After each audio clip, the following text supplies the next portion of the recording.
Welcome back to the Full Noise podcast. Right now I'm here with Ekko Sidetrack, Jono from Ekko Sidetrack. How are you? I'm very good. How are you? Yeah, really good.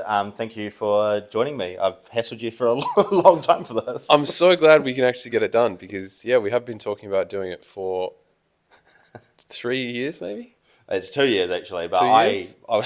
I thought about it just yesterday, and I was like, nah, it hasn't been that long. It was only this year I hit you up about it, and then I actually just quickly scrolled through our messages, and I went, oh, actually that was like last year when the album came out, and I was like, oh, I've actually been annoying you for ages about this. This is, people need to annoy people more. People get so many messages. If you're an artist or if you're like whatever, if people want your attention, you get a lot of messages asking for things, and I think not many people actively ignore things, and I think Jeff and I are pretty good at saying yes or no to things that we don't want to do. Yeah. But because we say yes to things, because we want to do so many things, we just forget about it. Yeah, of course. And we're like, I'm going to do that thing, and then we need the constant reminder. Yeah. We've been asked to do like birthday messages for people. Oh, yeah. We always do it. And a girl hit me up about a month ago and was like, hey, can you record a message for my boyfriend? This is his name. This is when his birthday is. He's like loves you guys. And I said, yes, I just need to do it when I'm with Jeff. And obviously Jeff's just had kids. So we're not with each other as much. And every week I'd be like, yeah, I'll do it this week. And then every week she'd message me and be like, hey, just reminding you. Because I think initially I said, like, message me if I haven't done it and just tell me, just to keep it in my head. And eventually I did it before the deadline, which was good. But hassling is good. Yeah, well, I was gonna say, they say persistency is key or whatever, but Yeah. I it's a big thing for me. Like, I stress way too much about annoying artists because I'm trying to kick off the podcast, and there's so many artists that are like, yeah, I'm keen, but of course everyone's busy and especially touring and that sort of thing. So I totally understand that, and I don't want to be that guy that's just like, come on my podcast when you've absolutely knackered, you haven't slept, you've been probably on a bender or whatever, like not necessarily you, but artists. I understand that feeling. Last thing they want to do is yap for an hour on a podcast or whatever. Yeah, no, it's completely understandable. We when Jeff and I were doing our podcast, we'd experienced a similar thing.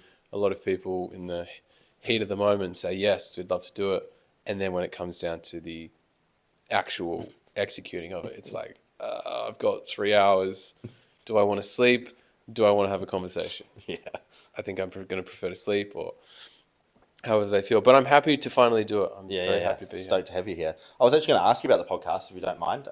We might as well get some promo in for it while we're here. Yes. Because all those episodes are still there. Yes. There hasn't been one in a little while. No. I assume you've just had a busy year or so. Yeah. So I think with Jeff and I have a podcast called A Band Apart with Ekko Sidetrack, which we started in 2020 when I was living in the UK and Jeff was back in Perth. And we kept it running quite consistently up until October last year, I think, which is crazy because that's a year ago. As I said that sentence, I literally realized that it was a year ago. And we found that we were recording, it was something we had to do when time together was better spent writing music. And we would sit down and have conversations, and we would often kind of end up just talking about what we wanted to do in music. And it started to get a bit repetitive, and it started to feel to us like this wasn't a good use of our time.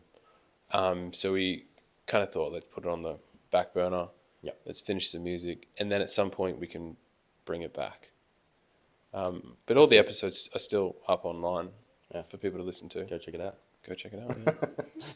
Yeah. No, that's good that you guys realize that. I feel like that because there's so many people out there that'd be like, oh, it would be so funny or it would be so entertaining doing a podcast, and then they're just really not like. But the fact that you guys are like, actually, there's better use of our time. Yeah, because it's you got to think about like people's time costs money, and when you're a music producer, how you make your money is through your music. And the podcast doesn't make us any money. The podcast is just something fun Jeff and I love to do. And we love having conversations and talking to people about creativity and music and all that good stuff. And we kind of just broke down where Ekko Sidetrack's time is. And it was just something that we could let go of to better focus on music. Yeah, that's totally fair. Makes sense. Yeah. I feel like that's paying off in your most recent releases. I believe so. Which is always good. I want to take it like right back for you. Yes. How did Ekko and Sidetrack first start out? Where did that sort of love for electronic music start? Well, Or was it electronic music? Initially, I think Jeff is 4 years older than me. Mm-hmm. So when Jeff turned 18, 19, 20, maybe when he was 20, because I feel like I was like 15, 16. We both love rock music. We'd both been in punk bands. We'd both always played music. Jeff plays guitar. I played the drums. Mm-hmm. And when he started going out, it was just around the same time as Pendulum was like blowing up. So I want to say 2006, 2007, 2005. Hold Your Colour has just come out. Mm-hmm. And he kind of found drum and bass. I think his first drum and bass show was like London Electricity, Pendulum, and like Dillinger or potentially Shy FX or something like that.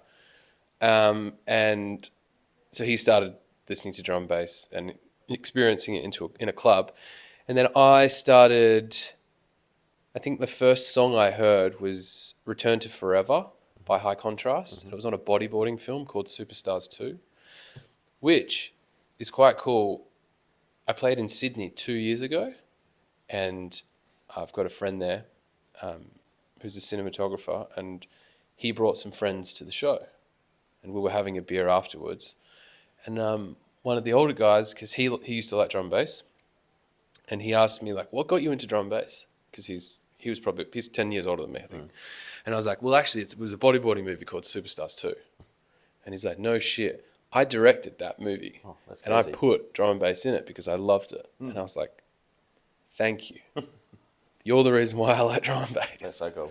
And so I started listening to it again. Pendulum, like Hold Your Colour, the album, that was like the soundtrack for like my leavers time when I was just finished school. And then I started going out to shows. I'd never really liked like house music that much or other electronic music. I kind of went from like punk and rock and like hardcore to drum and bass because I like the speed. I was going to say, there's such a crossover of those type genres as well. It's high impact, it's full frequency, it's like big sounding. Even the crowds, like the raving and the moshing is real similar. Absolutely. Well, because I mean, dubstep is basically just a hardcore breakdown with bigger drums. And so we started raving, and I think then that also coincided with Jeff and I were in a band together. People weren't coming to band practice. Me and Jeff were living at our parents' house together at the time. And he started messing around with GarageBand. And it was like, maybe I can make music through GarageBand, because one of his mates had this old MacBook. And then I think he was working at the time, he was working at a restaurant, and one of the chefs at the restaurant had a cracked version of Ableton. And so I think me and him would screw around on GarageBand and make terrible sounding drum and bass. And then eventually we got Ableton and started making music like 2008, 2009. And then didn't really take it seriously, that serious until maybe 2012, 2013, when we had our first release. Which was on a Melbourne record label called Q Recordings, which existed for 4 releases. And the 4 releases were Fred V, Graphics, Us, and 1991. At the time, 1991 was called Concept. And I didn't know that. And then after our release, they released vinyl, which Jeff actually did the design for. And then midway through our vinyl being created, the vinyl manufacturer went into receivership. And again, funny story about that. My friend was in a Bristol record store 8 years later, and he found one of the test presses for our wow. record. So we actually have a copy of that on so record, cool. which is wild. There must have been like 5 made or something like that. Yeah, and then we started working. After that, we started working basically with Viper through our relationship with Shock One, because we would always hassle him in clubs, and then the rest is history. Well, not really history, but just the rest is the rest. Was there another path you potentially may have gone down if it wasn't music or drum and bass? Yeah, I was studying film, Yeah. and I always wanted to. Always wanted to do either music or something in film. And at the time, I dropped out of uni because I felt the uni film course was not hands-on enough. And then I did a year at film school in Perth and finished that. And then during that time, we started to get a bit more recognition around Ekko and Sidetrack. And I kind of focused on Ekko and Sidetrack and then used my film skills to work doing like videography for shows. Yeah, nice. And doing like after movies for people and that kind of stuff. And working as a camera operator at horse races Oh, yeah. as my part-time job. Nice. So a lot of people, I feel like, would also feel like the idea of working with your brother could be a nightmare as well. Yeah. Do you think that's almost a better thing working with your brother because there's the you can be honest with each other. There's there's no holds barred, I guess, with it, or like. Yeah, I think working with your brother or working with family in general has benefits and has downsides. But overall, I think it's a positive thing because you can express yourself quite bluntly and know that it's not coming from a place of anger or kind of hatred. I think when you collab with other people, there's sometimes a lot of tiptoeing around stuff. Yeah. As you do more production in collabs and as you get older, I think that kind of goes away and you can be a bit more direct and not have to cater to people's ego or feelings as much. But I think it's definitely a strength because for me and Jeff, like often we have similar tastes and often we fill in each other's gaps. And together, like Ekko and Sidetrack is a real combination of both what Jeff and I like in music and in life. And I think it would be completely different if we did it separately. Like I don't think we'd make that much different music, but it would definitely be skewed slightly different. Yeah, totally. And obviously busy couple of years as well. I feel like you've been non-stop releasing really, like with the likes of the album and then obviously a number of singles as well. How are you feeling? Because obviously it's already been a year on now from the album, which in my head I was going, no, that was this year. Yeah, I feel the same. Maybe you're the same, yeah. But how long did it take to sort of get that body of work together? Like, I guess it would have been super satisfying as a debut as well. And bit of a challenge. I think writing an album, everyone that wants to make music has dreamt of one day releasing an album. They fantasize about it. It's quite self-indulgent, which is nice because it's this romantic idea in your head. Like I get to write however many songs I want, 10 songs, and I get to organize the artwork, and it's like this is me, and this feels so much, and you get to really put everything into it. So it was wonderful to be able to release it and to be able to say that we did that. The process probably, like some of the songs on there had been around for a while.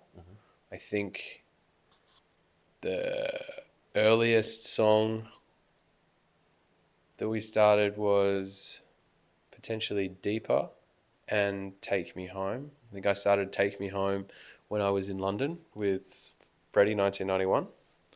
And then Deeper was written by Jeff, and there was an old version that was hanging about that I think a few people were playing, but we were like, it needs to be a bit more interesting. I think we kind of got sick of it. But then everything else was basically written in the beginning of 2022, when we went down to Denmark in the southwest and did like a writing trip for 13 days. Just me and Jeff in a Airbnb that we took all our studio stuff down to and just wrote music. Not necessarily always drum and bass, but just like trying to use some hardware synths and just guitars and like pianos, and just tried to get a vibe. And I think that's what gives the whole album this kind of like thread of cohesion. It feels like it's all coming from the same place. And then from that point, we finished it probably, about a year later. I think we had all the songs. We had to have everything handed in by January 2023. And I think the last song we wrote was Signals. And maybe we started writing that at the end of December 2022. That was a late one. Yeah, I was going to say, was it down to the wire? Yeah, it was. It wasn't as down to the wire as we have done stuff in the past. But, Jeff and I both like sometimes doing things last minute. We're better at that than we. Sometimes the pressure makes you work. Well, yeah, it's an some people. It's an unhealthy way to work. But yes, pressure can often push you to finish things, and as well, like for me, at least I won't speak for Jeff, but for me, if you've got infinite time, it always feels like you can shift and move things around or change things. And so I would like the maximum amount of time to do something, opposed to just get it done. It can be done a year in advance and just leave it. I think I have trouble sometimes letting go of. Yeah, I suppose it's you don't really want to be listening back to something going, oh, I wish I'd changed that, or I wish or I can hear something that it's off or I don't like. And you always will. Like someone said, I said this on another podcast, I think, but art is always abandoned, never finished. Yeah. I don't know who said it. Maybe Picasso.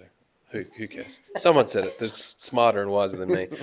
But it's so true, because, I can still listen back to the album and be like, oh, I wish we did this, or I wish we did that. But it's, I've seen behind the curtains, I've seen the strings, I know how it's made.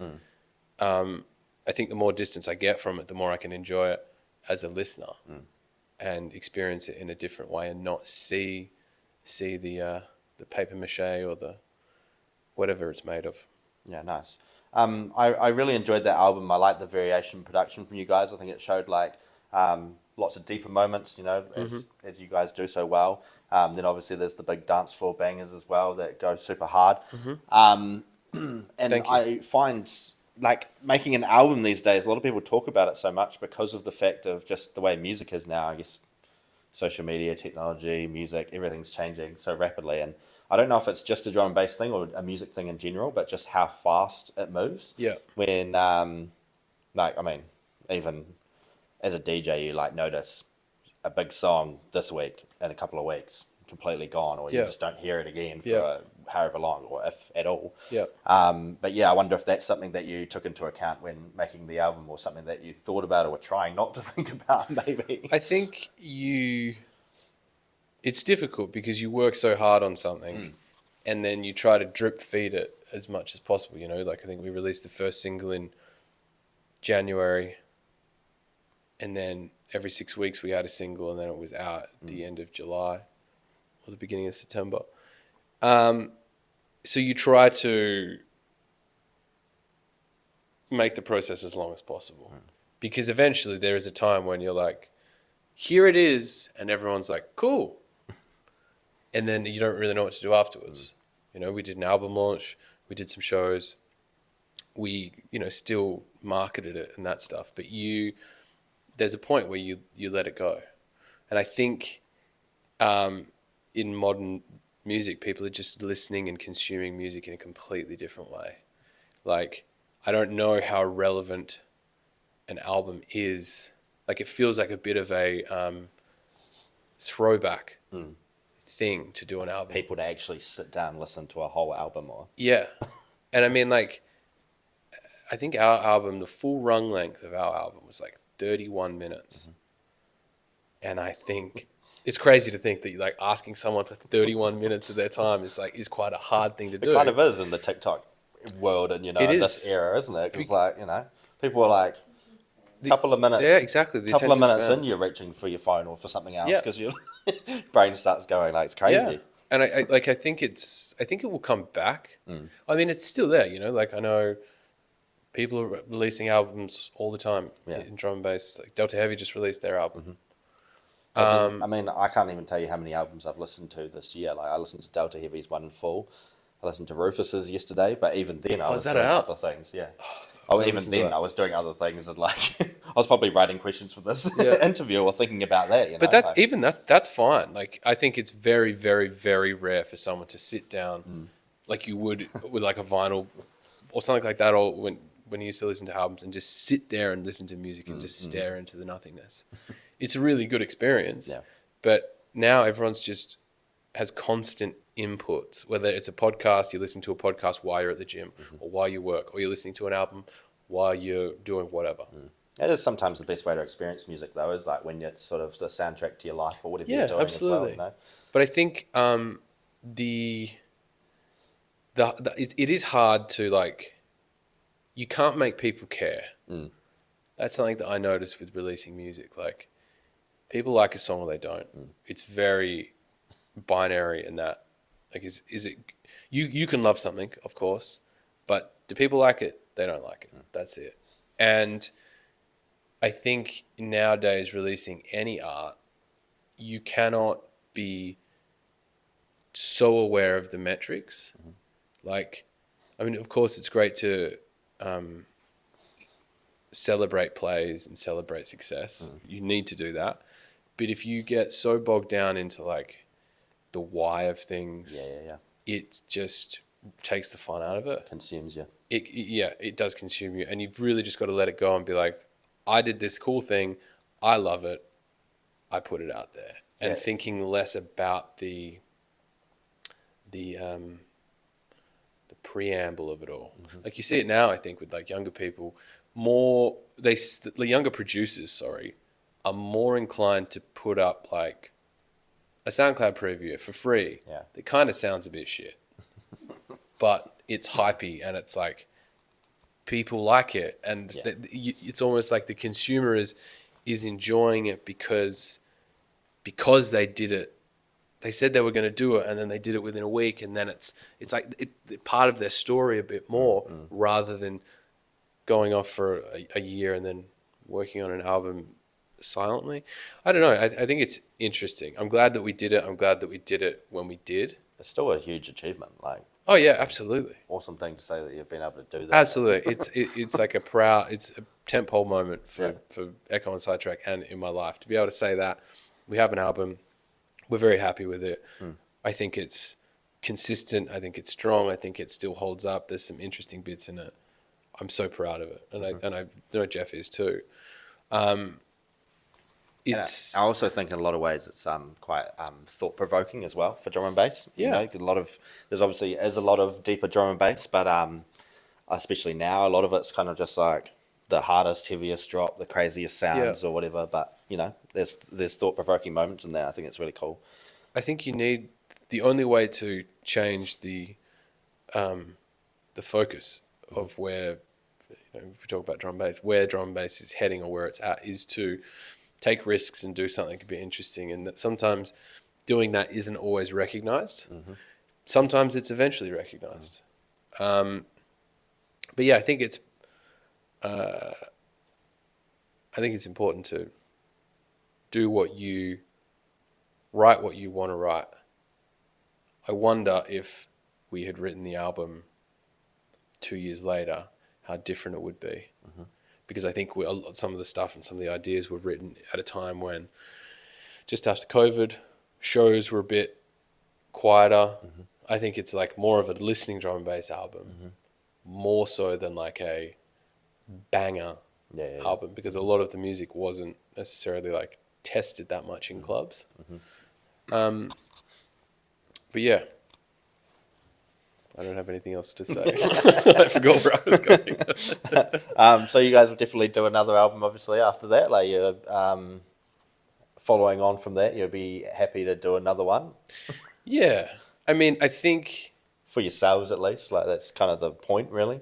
yeah, I think releasing albums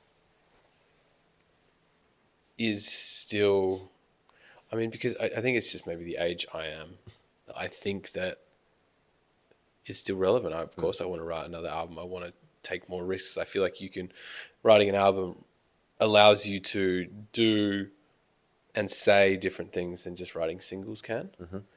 From a business perspective, it's better just to do singles. Mm-hmm. It's better to do singles, do one every 2 months. Yeah. And you can vary them, but that's what keep people hyped. But eventually, I think we're releasing a bunch of singles this year, and probably work towards doing something a bit more cohesive next year. Maybe it's an EP. Mm-hmm. Maybe it's just something that feels like an album that's spread out and is never necessarily marketed as an album. Yeah. I'm not too sure. A lot of people seem to be doing the whole thing where they release a bunch of tracks and then at the end they go, oh, by the way, that was an album. And then, and then they're all together, you know. Yeah. So. Well, it's so funny. Like, that's how you sell an album. You usually release 7 of the singles and then be like, and there's 2 new tunes. But then I've heard people complain, like, oh, they just released an album, but I've heard all those songs so many times.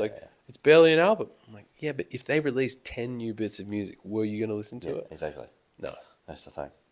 Obviously, you've had a lot of travel this year, I've seen, all over the world. I'm actually fascinated by, a lot of those places that you've been to just even in the last couple of months. Yes. But like particularly just South Africa recently.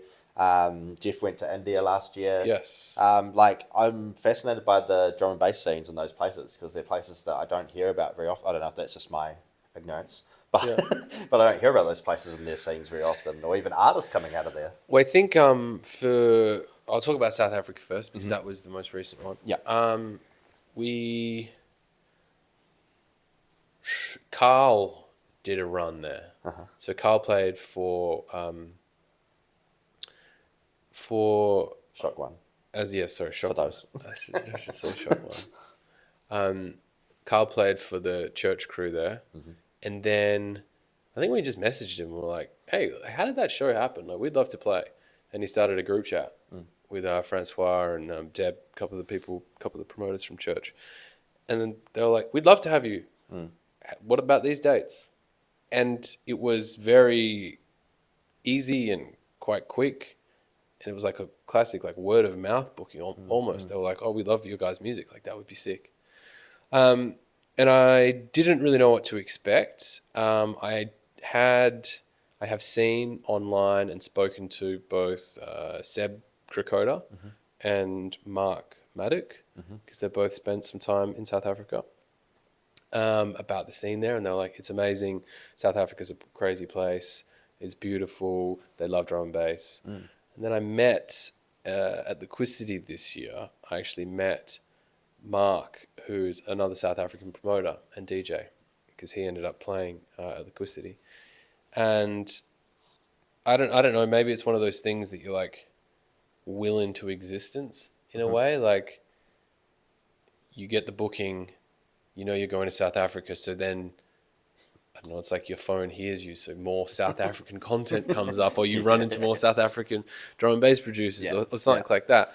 But it was a great weekend. Like it was so much fun. Both the shows were incredible. The scene feels like it's probably a bit stronger in Joburg. Like they've got a club there called Sonnage, which is, it's kind of like what Hyde is in Christchurch, or what maybe, I don't know, in Auckland, Pointers maybe. It's like, it feels like there's people that go to Sonnage for drum and bass. That's cool. And they party and they like everything, and they're like, that's the Mecca in Joburg. In Cape Town, the show was good, but I think it's still growing. The scene is still growing.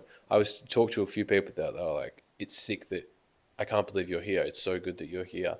It's sick that more drum and bass is coming here. And I think Friction's there now. And I think Paula and Bryson are going there in like 2 months. That's cool. And so and I think there was a Liquidity South Africa recently, and I think there's another one coming up. Like, it's definitely going to become a place that more artists can go to. Yeah. It's a beautiful country. Everyone's really lovely. Do you get some time to be a tourist? I did. I got 2 days, basically. That's great for a touring DJ. Yeah, which is very rare, but it's a bit weird because I had to fly to Dubai from Perth and then down to Africa. All right. So it's like it's like a 20-hour journey. I wish I could just go across. It'd be a lot faster. But so it meant that I had 2 days to kind of faff about, if you will. And I think I did some wine tasting. I saw some penguins. I went to see some like hills and mountains, which is quite cool. And then had a barbecue at one of the guys' house. We had a braai, which is a barbecue in South Africa. You get all the South African meats and things. Yeah, like boerewors, and ate some knickknacks, and had South African beer, and it was just lovely just to chill out. Nice. But it's definitely a place I want to go back to and like go on a holiday to spend more time there. And then for India, I think Jeff and Holly were always planning to go to India. They wanted to travel to India and Sri Lanka.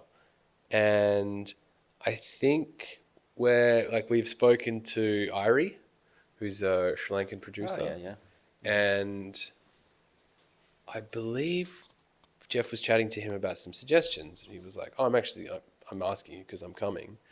And then I think he got in contact with the Untitled One, who's an Indian producer. And he was like, you should come do a show. And I think Jeff and Holly added, they weren't going to go to, I think it's Bengaluru. I think that's where the show is. Anyway, they weren't going to go to that place, but then they added it to their journey because it wasn't far from them. They tried to get a show in Sri Lanka, but it couldn't work out with the timing. And it was sick. It was, I think it was a restaurant that the upstairs converted to a club. And it was amazing. The set's online on our YouTube for people to watch. I think I remember seeing the set, or at least some clips on socials, and just thinking, that's crazy, like India with drum and bass. I just never would have thought of it. I think I've seen Subfocus play there at a festival a while ago. I think Amanu's played there. There's like dance music festivals that are there sometimes, but it's predominantly house, especially in Goa, and like techno and that kind of thing. But there's a scene there. Like there's hunger for drum and bass. Yeah.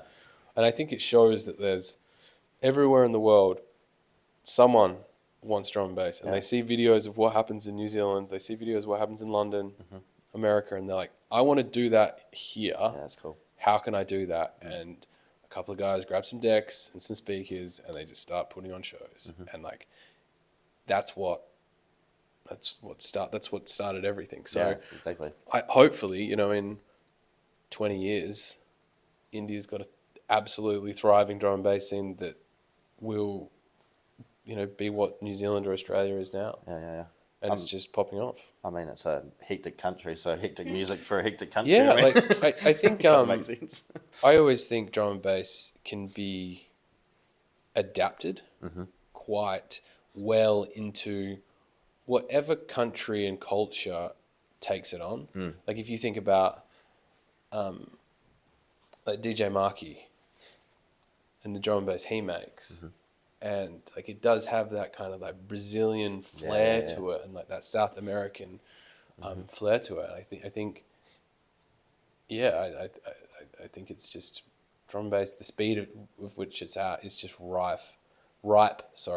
For people to make it their own in both India and South Africa, and like everywhere. Like I mean, in Asia, you don't really see much drum and bass. I know I've seen Tea and Sugar play in Korea, Uh-huh. South Korea. I've seen Dimension be playing at Japan or something, was it recently? Yeah, some people have gone to Japan, and Oh, he played in China, and yeah. I think Korea as well. And I think he did Ultra China or Ultra Korea or like Ultra Music Asia, or like Yeah, there yeah. was a big festival that did something, maybe even in Singapore. Like it's for sure a growing market, Yeah, and I think that's sick. I love absolutely. hearing drum and bass in like strange countries you wouldn't expect to hear drum and bass in. Me too. That's awesome. Even on Spotify, you can see your country where people have played your music. And always weird when like Greenland pops up or like Iceland or some country that you don't necessarily associate with drum and bass Yeah. when you think of it. Exactly. No, that's cool. And it's cool that this music will be able to take you around the world, with Yeah, you can see the world. I think that's crazy. Like talk about reflecting on your career to be able to say like, oh, I played in India and I played in this like It's wild. crazy restaurant club hybrid and people were going nuts, and it's sick. Yeah, totally. And when you're on other sides of the world, like obviously when you were living in the UK, how do you guys work on music when things are so hectic? We send each other demos and notes and send projects back and forth. I think we've never really shared. I think we're getting better at like sharing projects online over Dropbox. But before we would just like send projects back and forth. But we got quite good at like, again, that's the directness that comes from, I can't explain, I can't be there to show you what I mean. So I have to articulate and listen to a one track. Yep. So like the song bounced out. I have to listen to this and give you detailed notes and timestamps and like ideas based on that. So I think it made us a bit more proficient at listening. Sometimes when you get a whole project, you can be like, what's going on? Why? Often it's me doing things that Jeff looks at and is like, why have you done this in this way? Because I think I'm much more of a messy worker. I'm a vomiter and then a deleter, whereas Jeff's a bit more thought out in his process. But I think it's good to have space when you're in the studio from each other because it allows you time to execute the ideas you want. Jeff and I spend the least amount of time in the studio, like together now. Like we used to always write together. We always used to be together. And it would potentially cause friction because you would have to, someone does something and you might have an idea or interjection that before they even get to execute their idea. Yeah. So now we kind of give each other space and you go, you've got 5 hours to do whatever you want or do what you want and then kind of present the idea to me and then you can give the feedback. Because again, I think I'm a slower, I find my rhythm and I find my thread. It takes me a longer time than Jeff. So I think it's healthy. Space is definitely healthy. Yeah. And it's more productive because you can be like, yes, no, good, bad, rather than seeing someone put together something and want to help them, but then that might stop their juice from flowing and all that stuff. Yeah, absolutely. And what else is on the horizon for the rest of this year? I see you posted yet a couple of more releases. Yes. So we've got a release coming out next week called What You Need on Sleepless, Wilkinson's label, which is a dance floor thing, which is going well in clubs, which is nice. And then we've got a collab coming out the month after, I think. When's this going to come out? Maybe in the next couple of weeks. When should I drop it? We've got a collab with the Brooks Brothers. Oh, awesome. Coming out. And then we've got another collab with Subsonic, which will potentially come out. I was was going to talk about that one actually because Subsonic did a mix on Radio 1 not that long ago. I remember one of our mates was going, "Oh, have you heard this collab of Subsonic and Ekko Sidetrack?" And then, in doing research in the last couple of days, I saw someone had uploaded it on YouTube. Classic. Like ripped out of a set or something. Yeah. Maybe one you'd done for Elevate. Yeah. And I was like, that's not out, is it? And then I was like, oh no, they've just ripped it. So anyway, look forward to that one day, actually. It's a good thing. If people are ripping it, it means people like it, which is exactly. Nice. Totally. I've got a few quick fire questions for you, just to wrap things up. Fire away. What is an essential item on your rider? A lint roller. Okay. And I rarely get one.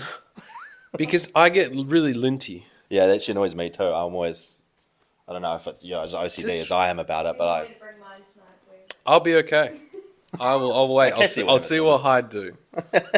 And then I'll judge them harshly if they don't bring me on. Never play again. I'm actually wearing a white shirt tonight, so I should be okay. I need to actually iron more it. Dangerous. Potentially. Anyway, I won't stress you out about it. Yeah. I think a lint roller and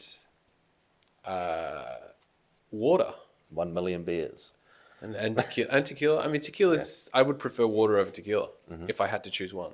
It's the same when it's just in a glass. It looks the same. Yeah, exactly. It's just whatever. Exactly. FL or Ableton? Ableton. Yeah.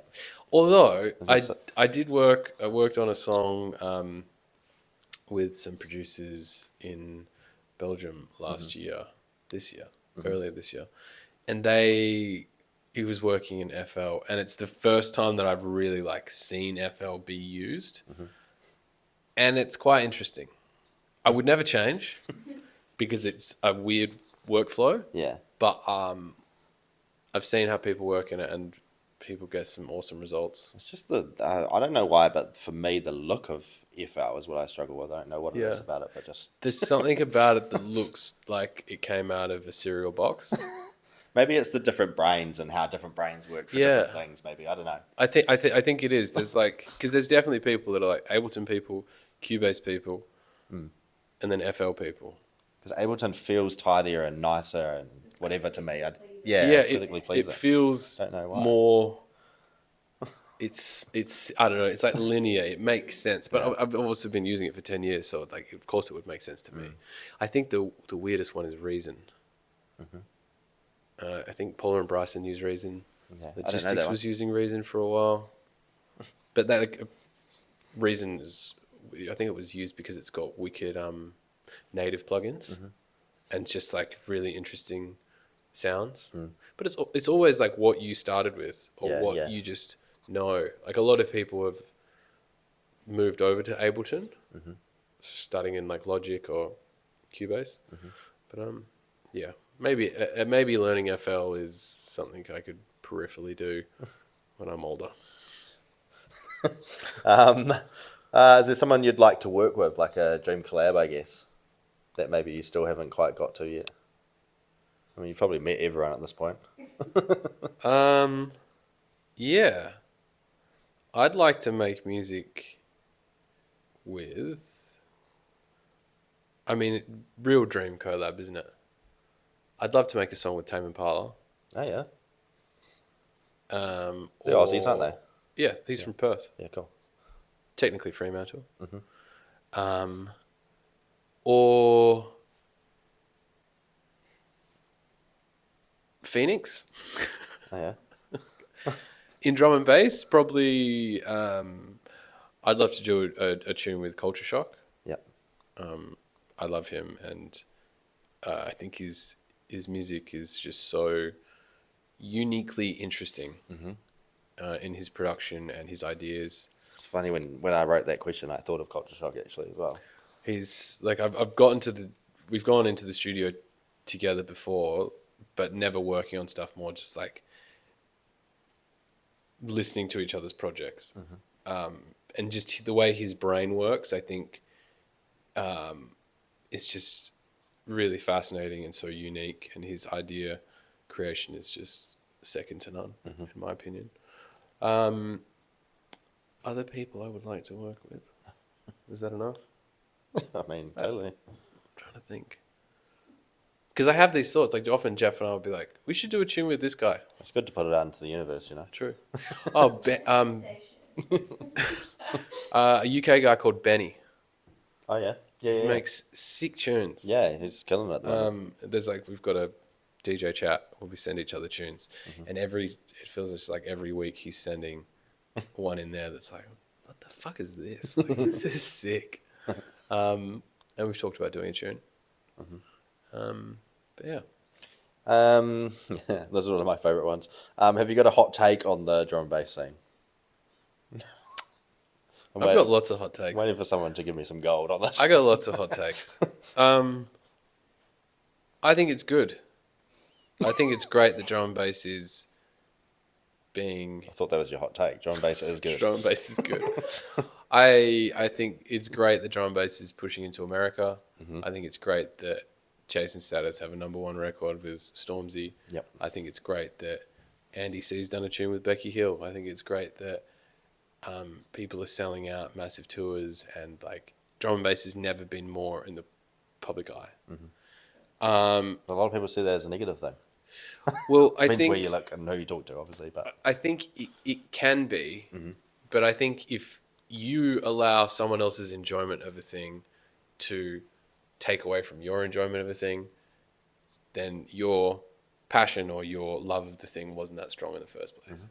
Because really, you should be like stoked for the artist that they're getting success. Yep. Stoked that more people are coming to shows. Yep. And that's good for everyone. Be somewhat of like a shepherd to people who are coming into a new scene, and guide them and be like, hey, this is what drum and bass is like. Yep. And that goes for people that hear Disconnect and they're like, I think I like drum and bass, but they like maybe more mainstream drum and bass. Bring them into the fold. Oh my God, they came down to Hyde last night and they saw QZB and they're like, what the fuck is this? Know that person, get to know them, be like, hey, this is the other side of drum and bass. I do think that we're experiencing the jump up phase, which is cool. I play quite a bit of jump up in my sets. I think jump up is cool. Yep.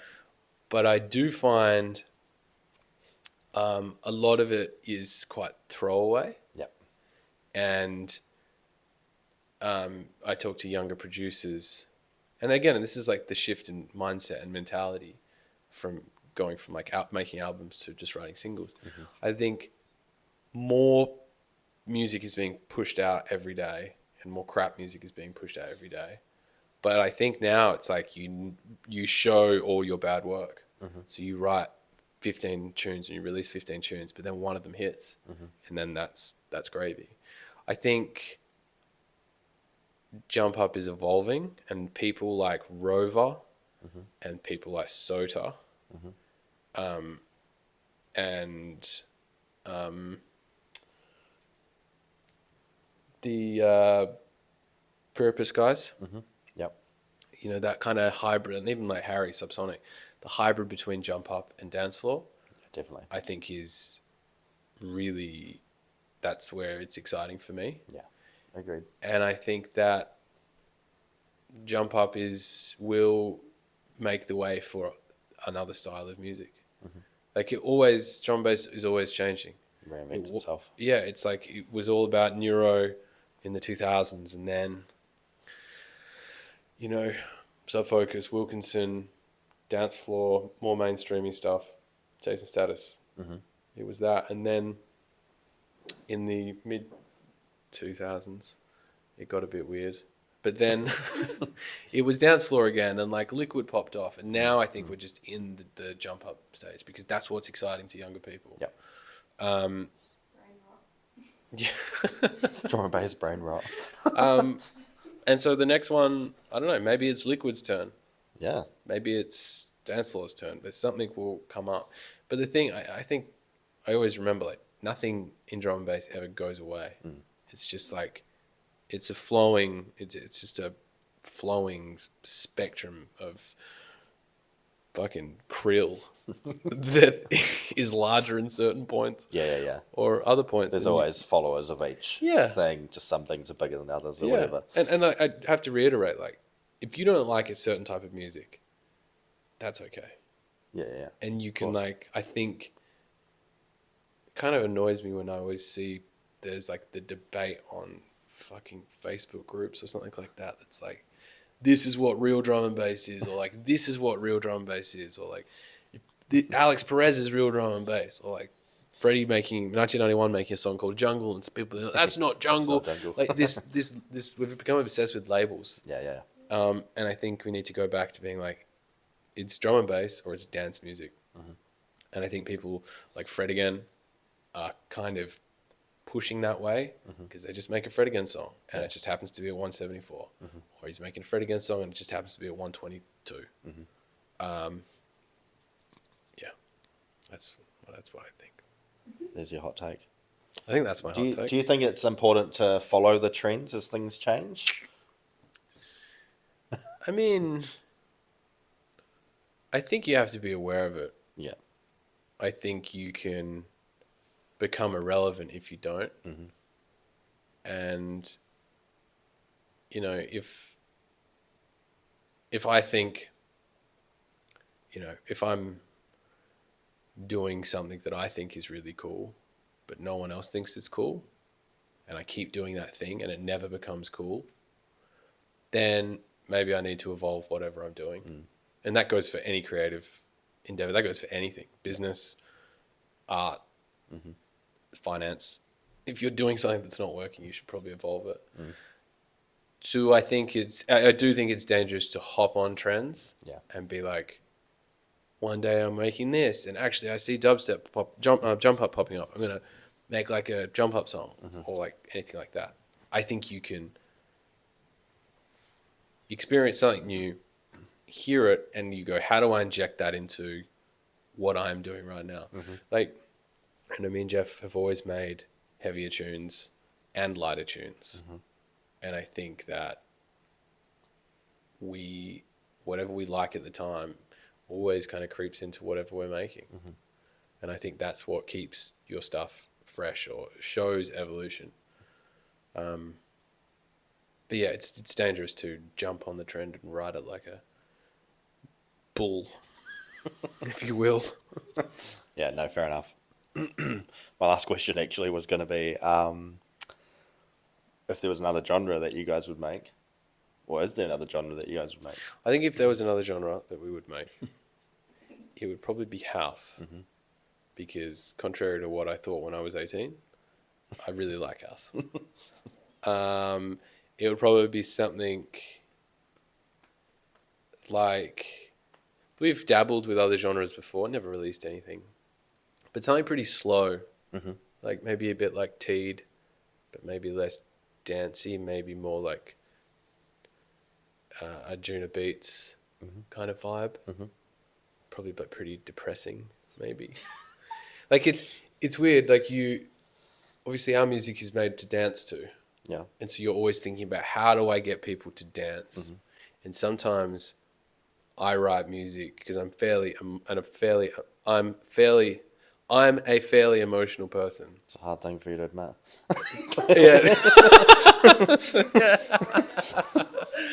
And I think I would love to write music that was more based solely on feeling, opposed to also on physical movement. Yeah. Maybe like sound, film soundtracking or something like that. Would be cool. And I think I'd like to do that sometime in the future. Yeah, that's cool. Maybe because it's just, I don't know. When we're coming, not to take it back, but with the whole jump up era or this current era of drum and bass, that is the one thing I do feel like is missing. I love when there's like a crazy drop, something that you've never heard of before, or whatever. But I do miss when you're feeling something in the rave or whatever. Yeah. I feel like that's like one of the best things about it. I like, that's why I got into dance music. That's why I love dance music. I remember standing in the crowd, maybe watching Sub Focus play, and being high on ecstasy and listening to Follow the Light. Yeah. And it's just like euphoric,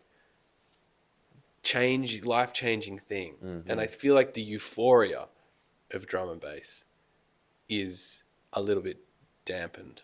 Like, I mean, with our sets, I always try to inject mixes that are like, that feel like that invoke feeling. They can be heavy, but I'm always trying to invoke feeling in certain parts of the set. But sometimes people don't really want that. Often people just want to be fucked by crazy noises and have that impact and just be like, that was crazy. But I do see in the crowd, people go like, that was crazy. And then they're like, do something else that's crazy. Yeah. They're not on the kind of journey of like the progression of things. Yeah. And I think it's a challenge to write music that is both impactful, progressive, emotionally hits you, but is not boring or doesn't capture people's attention. Yeah, 100%. And it's that kind of balance and sweet spot you've got to find yourself in. And I think people can do that. People are doing that now. We try to do it. I think we achieve to do it. We achieve it sometimes. I think Subfocus has always just been a master of doing that, I think. Yeah, definitely. And probably, again, Harry, Subsonic, does it quite well. K9 does it really well. Yeah. That mixture of like dance floor jump up, it's aggressive, but it's also got those breakdowns and those like vocals and stuff like that makes you feel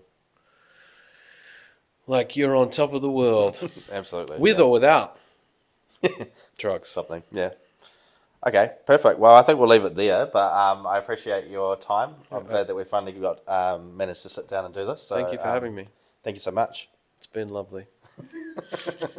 Legend. Is there any final words you'd like to say? Not really. Go listen to Ekko Sidetrack on Spotify or wherever you can ingest music. We've got 3 songs coming out in the next 3 months. Hope you like it. Beautiful. There we go.